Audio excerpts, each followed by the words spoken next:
Fala galera, bem-vindos a mais um vídeo no canal Baú do Cruzeiro. E no vídeo de hoje eu vou te explicar de uma maneira bem simples essa tal dívida do Cruzeiro. O Cruzeiro que divulgou o balanço, tivemos um aumento na dívida, mas isso não necessariamente é algo ruim, tá? Eu vou te explicar tudo direitinho de uma maneira muito simples, tá?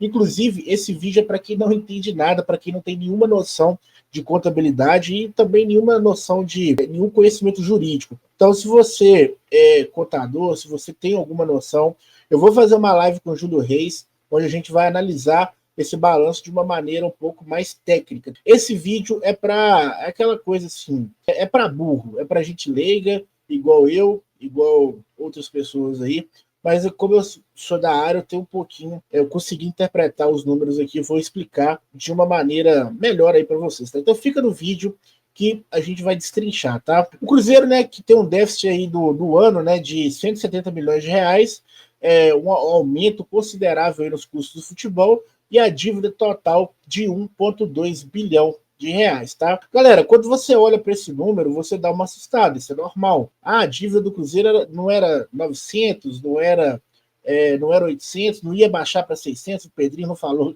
que ia baixar para 600? Calma. Vamos lá.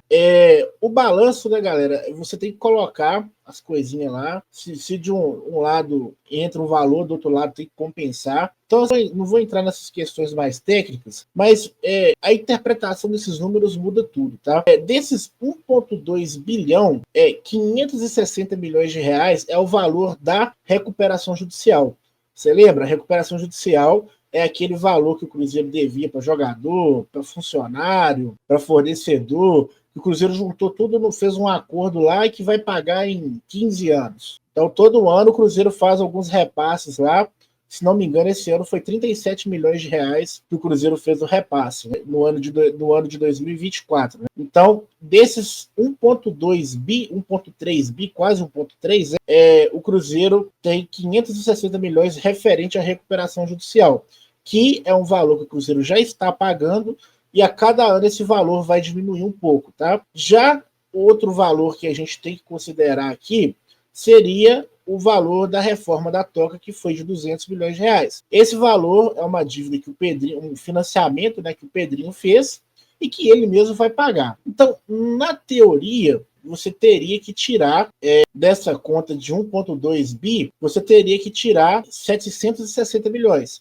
560 milhões da recuperação judicial, 200 milhões de reais da reforma da Toca. Se você fizer essa subtração aí, você chega ao valor ali de 540 milhões de reais. Essa seria a dívida do Cruzeiro hoje, tá?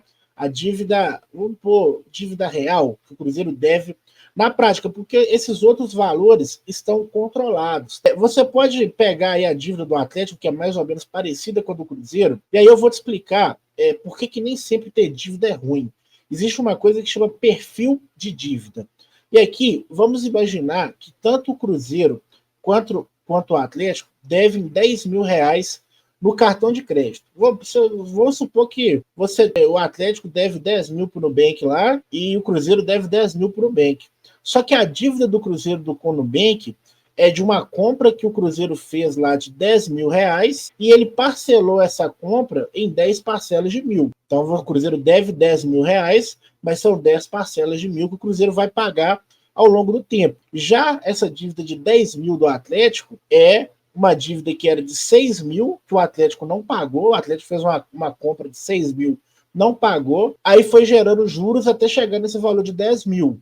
Então, os dois clubes, na teoria, devem a mesma coisa, só que a dívida do Cruzeiro ela é muito mais controlada, né? Ela é muito mais pagável. O Atlético, a dívida do Atlético aqui nessa comparação, e na vida real também é assim, aumenta todo mês porque tem os juros. O Atlético não vai pagar, não está pagando, e incide juros. No final do ano, acaba que o Atlético paga só os juros para a dívida ficar pelo menos estagnada, né? E isso aí depende do aporte dos donos. Uma coisa que me chamou a atenção, e aí, só para concluir o outro raciocínio, no caso, a dívida do Cruzeiro seria uma dívida que o Cruzeiro pagaria todo mês. E qual que é o risco? O risco é se o Cruzeiro não pagar. E aí é o problema do Pedro, né? E aí a tarefa fica com o Pedro e a gente meio que pode ficar tranquilo quanto a isso, né? Uma coisa que me chamou a atenção aqui, galera, é o custo do departamento de futebol do Cruzeiro, tá? Nos números apresentados, né, a folha do departamento de futebol mais que dobrou. No final de 2023, ainda na gestão do Ronaldo, o Cruzeiro gastou 94 milhões no ano com o futebol. Já no ano de 2024, né, já com a gestão do Pedrinho, o custo foi de 200 milhões. Tá? E isso inclui questão de contratações, salários e tudo mais. Então, assim, qual que é o sinal de alerta? O sinal de alerta para o Cruzeiro aqui. O único problema para nós aqui é se o Pedrinho não pagar. Ou se de alguma forma, eu vou até colocar um tweet aqui do Douglas, né, que é um amigo meu do Twitter, ele falou uma coisa interessante. Né? Claro que sabemos que o clube depende e ainda vai depender do Pedro por um bom tempo. Meu único medo é uma outra temporada de fracasso igual a do ano passado e ele desanimar de vez com o negócio. Tinha que pegar uma Libertadores para dar pelo menos uma adoçada na boca do homem ali. E é basicamente isso, galera. O risco do Cruzeiro hoje é o Pedrinho desanimar do negócio. Se ele desanimar do negócio, aí fudeu. Ele vai cada vez investir menos e aí o time vai ficar cada vez pior. Né? Então, mas o risco hoje é esse pra gente, né? E fica esse alerta aí pro departamento de futebol, que mais do que dobrou e entregou mesmo do que a gestão que o Ronaldo entregou, gastando a metade do valor. Né? Mas, tirando isso, um outro valor aqui, ó, SAF do Cruzeiro, deixa eu fechar essa propaganda, tem déficit de 170 milhões, ou seja, dentro do ano de 2024, o Cruzeiro gastou 170 milhões a mais do que ele tinha para gastar. Esse valor sai do bolso do Pedro, ele tem que ir lá e completar. Isso já era esperado, tá? Isso já era esperado, porque o Cruzeiro ainda não consegue caminhar com as próprias pernas. E isso vai ser durante algum tempo. O Pedrinho sabe disso, isso não é surpresa nenhuma para ele. A questão como a gestão profissional você consegue otimizar esses recursos aí, beleza? Então, galera, resumindo, a dívida do Cruzeiro está controlada. Isso é um bom sinal, apesar da dívida ter aumentado.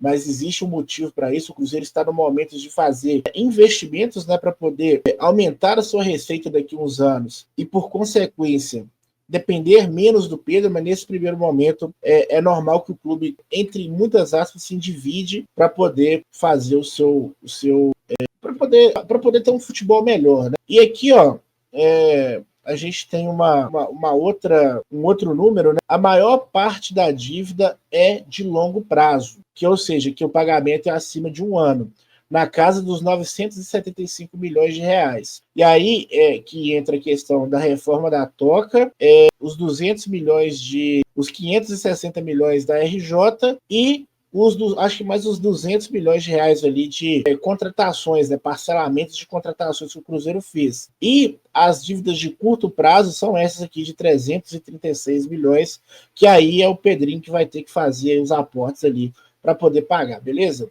Galera, espero que eu tenha explicado ali de uma maneira bem simples. Se você gostou desse vídeo, deixa o like e manda para aquele seu amigo ali que está desesperado ou que não entendeu muito bem, beleza? Um abraço e até a próxima.